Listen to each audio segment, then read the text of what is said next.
Ora, então, esta é a minha mala principal, é onde eu transporto a maioria do material de fotografia, máquinas e lentes. Depois, material de iluminação, depois faço outro vídeo, tenho uma mala de transporte à parte. Então, a maioria do material vai aqui neste trolley e depois nos sítios divido para malas de ombro. Tenho duas malas de ombro que são mais práticas para andar de um lado e para o outro e para não andar com este trambolho que é grande e pesado atrás sempre, substituo para as malas de ombro. Portanto, isto é um trolley, tem as medidas normais, 60 por 40 por 30 e é bastante prático porque é bastante grande e leva muito material. Ora então, começando então pelos cortes. A máquina mais antiga que tenho, DSLR mais antiga que tenho neste momento é a 5D Mark III. Na altura eu utilizava 5D2 juntamente com um DS Mark III e utilizava também a 5D original já há uns anos atrás. Mas realmente fazia falta qualquer coisa, principalmente ao nível do sistema de focagem, excepto a Zoom D. A série 5 nunca foi muito conhecida por ter um sistema de focagem muito capaz. Era bom, mas em algumas situações mais exigentes deixava ficar às vezes por terra as nossas aspirações. Então optei por um corpo fácil de utilizar. Quem conhece Canon sabe que a configuração do layout de botões, etc. é muito idêntico entre as gamas e principalmente dentro da gama 5D. Sempre se mantiveram com o mesmo layout. 22 megapixels, ISOs perfeitamente impensáveis há 10 anos atrás. Trabalha-se com isto a 6400 sem grande medo. Uma máquina muito robusta, com um sistema de focagem muito bom e, na minha opinião, a primeira máquina que a Canon fez full frame, não especificamente para casamentos, mas que se adequa melhor a esse tipo de serviço.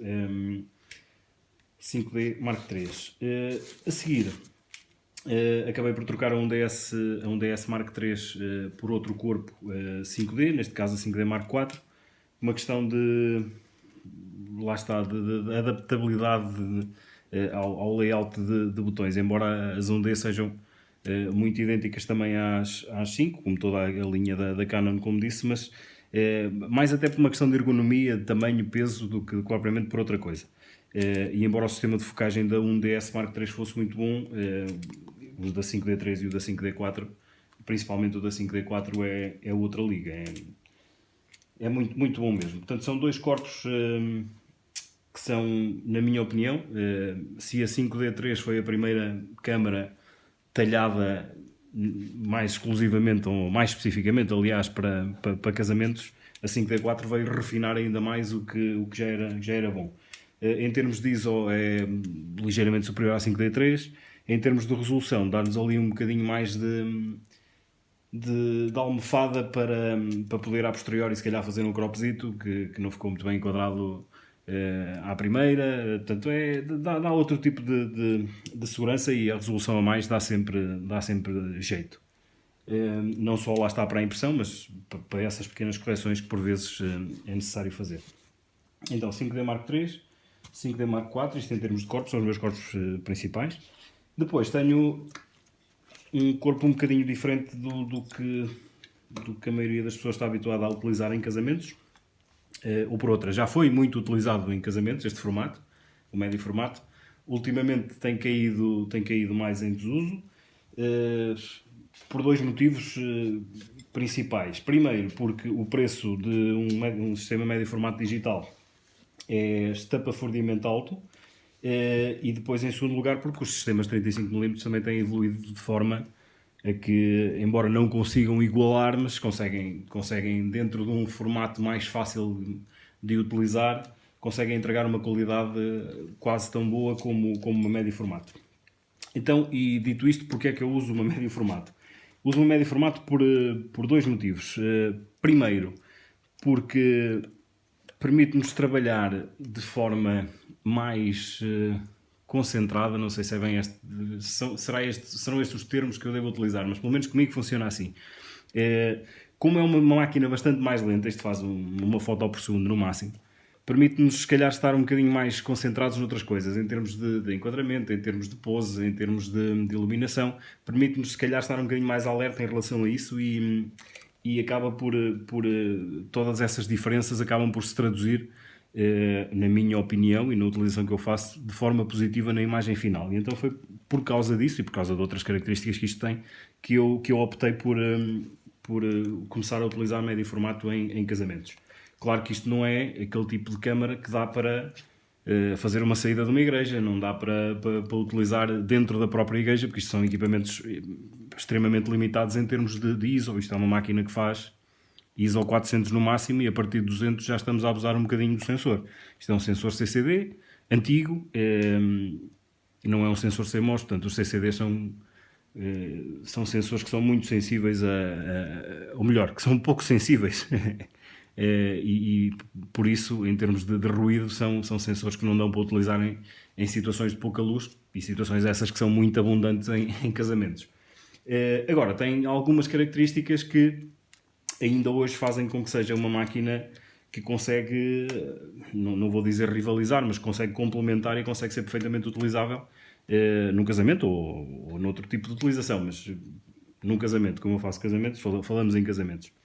Qual é uma das grandes vantagens deste tipo de sistema? Primeiro, com 35mm, ou neste caso com DSLRs, em termos de utilização de flash, estamos limitados a uma velocidade de sincronismo de 1/200 de segundo. Isto, claro, sem utilizar high-speed sync, mas isso engloba outros problemas que depois posso explicar noutro vídeo, mas para já vamos falar só no limite máximo de sincronismo, sem high-speed sync. Portanto, com as 5Ds estou limitado a 1/200. Com a acelerado posso utilizar a velocidade máxima do obturador, que neste caso é 1/800 e sem speed sync, porque isto não tem obturador de plano focal, tem obturador de folha, que é incorporado na lente e permite utilizar até à velocidade máxima do obturador da máquina. E sincroniza sem termos que utilizar esses mecanismos da high speed sync que introduzem outros problemas na fotografia. Mas pronto, no geral, um equipamento que, como vantagem, tem essa possibilidade de utilizar velocidades muito superiores ao que se utiliza com 35mm com flash, e depois tem, embora só tenha, o back que eu utilizo é o back de 22 megapixels. E embora só tenha 22 megapixels, eu digo só porque é uma máquina que é médio formato, e normalmente em médio formato há aquela ideia que as contagens de pixels são absurdamente altas, e são, temos aí modelos de médio formato que já atingem os 100 megapixels e até mais. Mas 22 megapixels sim, com uma particularidade: o tamanho do sensor é o dobro do 35mm. Portanto, o 35mm tem 24 por 36, esta câmara de médio formato tem 48 e qualquer coisa por 37mm. Portanto, tem um sensor com umas dimensões que são o dobro, mais coisa menos coisa que uma 35mm. E isso em termos de gama dinâmica, em termos de controle da profundidade de campo, em termos da própria cor, traz vantagens que são inerentes ao formato, e eu pessoalmente gosto bastante do produto final que isto debita, e por isso é que eu estou a utilizar médio formato em casamentos este ano. Pronto. Vem com a lente, que neste caso é uma 80mm 2.8, equivale mais ou menos, aplicando o fator de corte inverso, chamemos-lhe assim, equivale mais ou menos a uma 55mm 1.8, mais coisa menos coisa.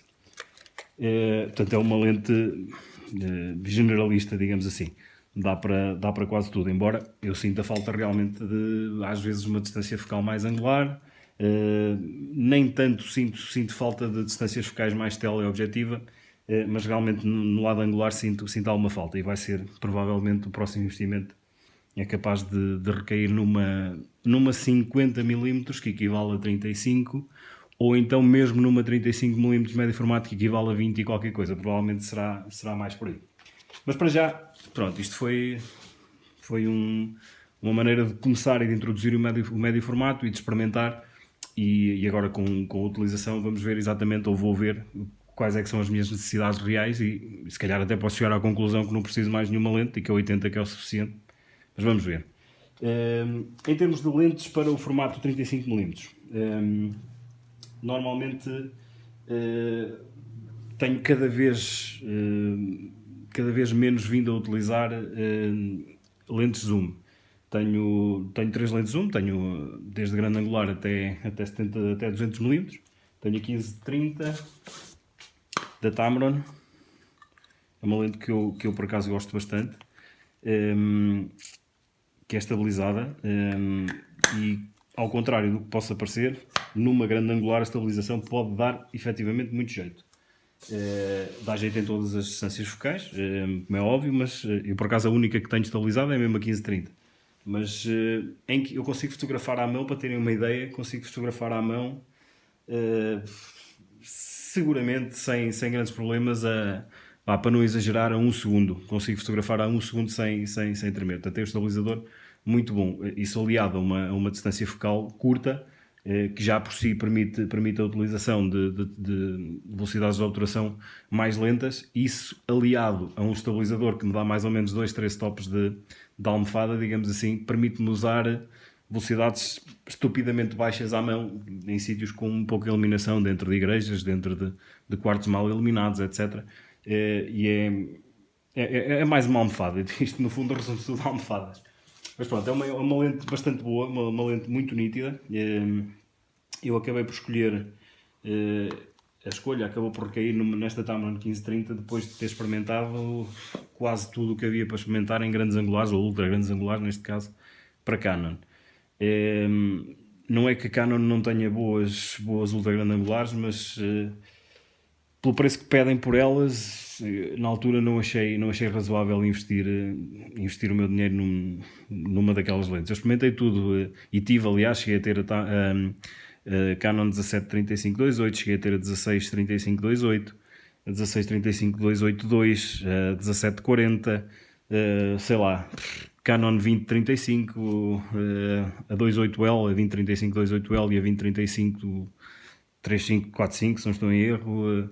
Experimentei uma série de ultra grandes angulares. Experimentei a Tamron Tokina, aliás, a 16-28, que ficou na altura a escolha ficou entre essa de Tokina 16-28 e esta Tamron 15-30, e acabei por optar pela 15-30, porque no global, em termos de qualidade de imagem, em termos de distância focal, em termos de construção, etc., esta 15-30 da Tamron, ainda hoje, mesmo já com outras ofertas, com a 16-35-283 da Canon, etc., ainda hoje me parece ser das melhores lentes nesta distância focal para o sistema Canon.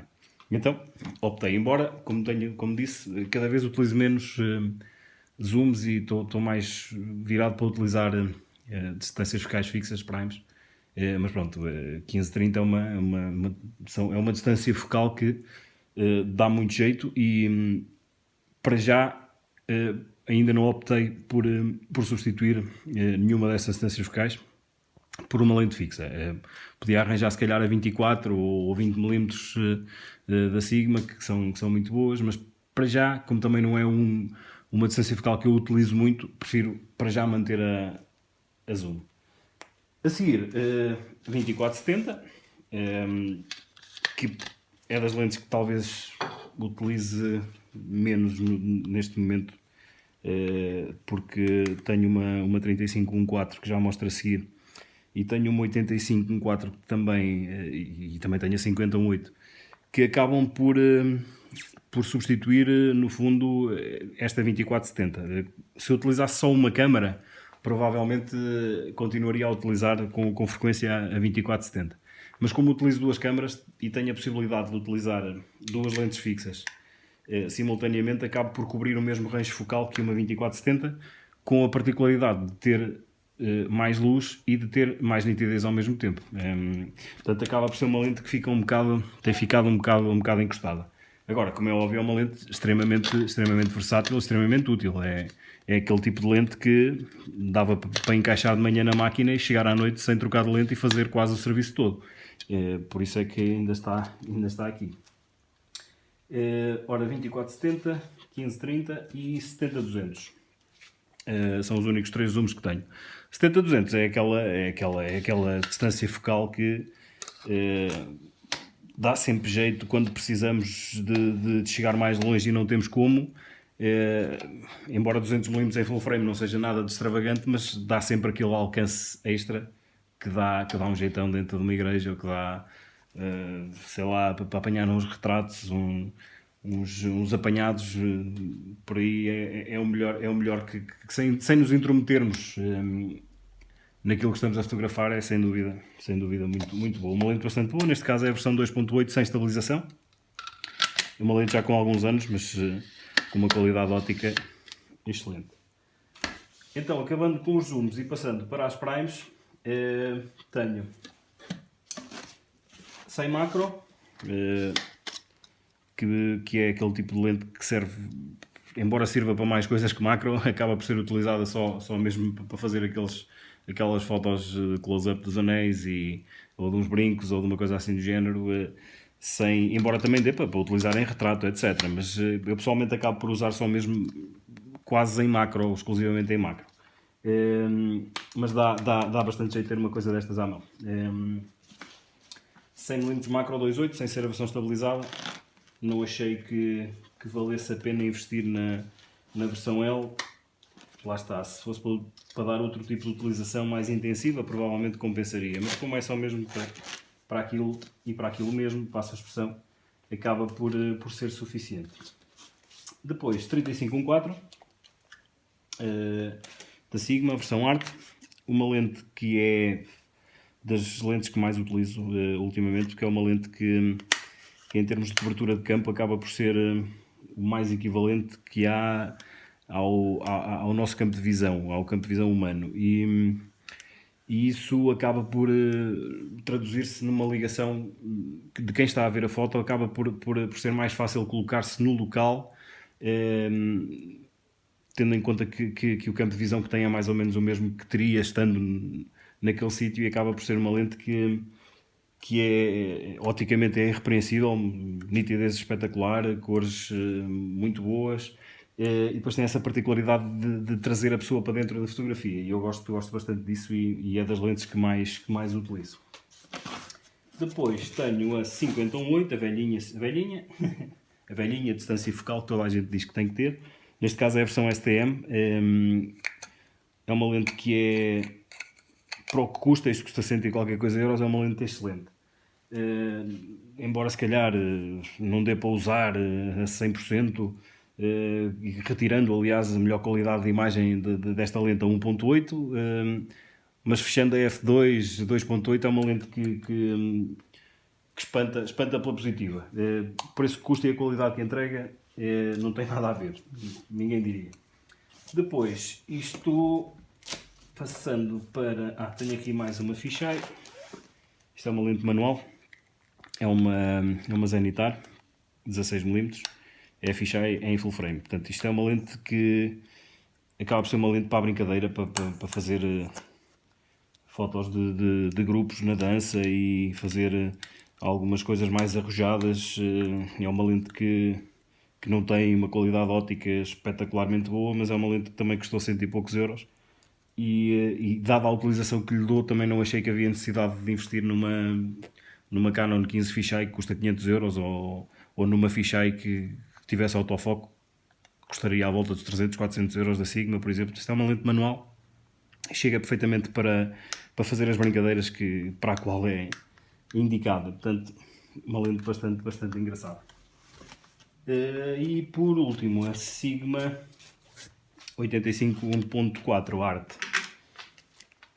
Talvez seja, em termos de qualidade óptica, a lente que tenho que entregue melhor qualidade mesmo. Portanto, isto é uma lente que pesa 1 kg e qualquer coisa, é uma lente bastante desajeitada, é uma lente muito grande, mas em termos de qualidade é excelente. Eu já tive também o 85-1.2 da Canon e embora tenha a sua beleza, esta lente, na minha opinião, consegue ser superior em vários aspectos. Portanto, só perde 1/3 de stop em termos de velocidade de entrada de luz, digamos assim, mas em termos de nitidez não tem absolutamente nada a ver com 1.2L. E em termos principalmente de velocidade de focagem, então é praticamente incomparável. Havia fotos que se perdiam mesmo por causa da 85L ser muito lenta, e fotos que com esta objetiva nunca se perderiam, como é óbvio.